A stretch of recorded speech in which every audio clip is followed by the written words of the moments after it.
നിങ്ങളൊരു വിശുദ്ധ കുർബാനയെ സമീപിക്കുമ്പോൾ സമയത്ത് വിശുദ്ധിയോടെ ഒരുങ്ങി പ്രാർത്ഥിച്ച ബലിപീഠത്തിൽ വരുമ്പോൾ എന്റെ പ്രിയപ്പെട്ട മക്കളെ, നിങ്ങൾ ഇനി ആ വിശുദ്ധ കുർബാനയെ കാണാൻ പോകുന്നത് അപ്പം അല്ല കേട്ടോ, വീഞ്ഞല്ല കേട്ടോ.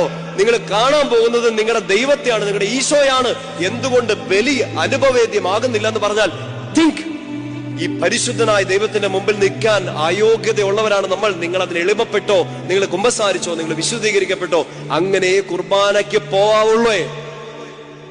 ആണ്ടിൽ ഒരിക്കലെങ്കിലും കുമ്പസാരിക്കണം എന്നാണ്. ആണ്ടിൽ ഒരിക്കൽ കുമ്പസാരിക്കണം എന്നാണോ? എങ്കിലും പ്ലീസ്. കാരണം നിങ്ങൾ ഈ ആണ്ടിൽ പോകുന്നത് ആരുടെ അടുത്തേക്കാണ്? പരിശുദ്ധനായ ദൈവത്തിന്റെ. ആണ്ടിൽ ഒരിക്കലെങ്കിലും നിങ്ങൾ ദിവസം കുമ്പസാരിച്ചോ, ആഴ്ചയിൽ കുമ്പസാരിച്ചോ, നിങ്ങളുടെ അച്ഛന്മാർക്ക് അവൈലബിലിറ്റി ഒക്കെ ഉണ്ടോ നോക്കിയിട്ട് മാസത്തിൽ കുമ്പസാരിക്കും. ഒരിക്കൽ മാസത്തിലെങ്കിലും കുമ്പസാരിക്കണേ. കാരണം നിങ്ങൾ പോകുന്നത് എങ്ങോട്ടാന്ന് ഓർക്കണം. പരിശുദ്ധനായ ദൈവത്തിന്റെ മുമ്പിൽ അങ്ങനെ ആ വിശുദ്ധിയിൽ നിന്നാൽ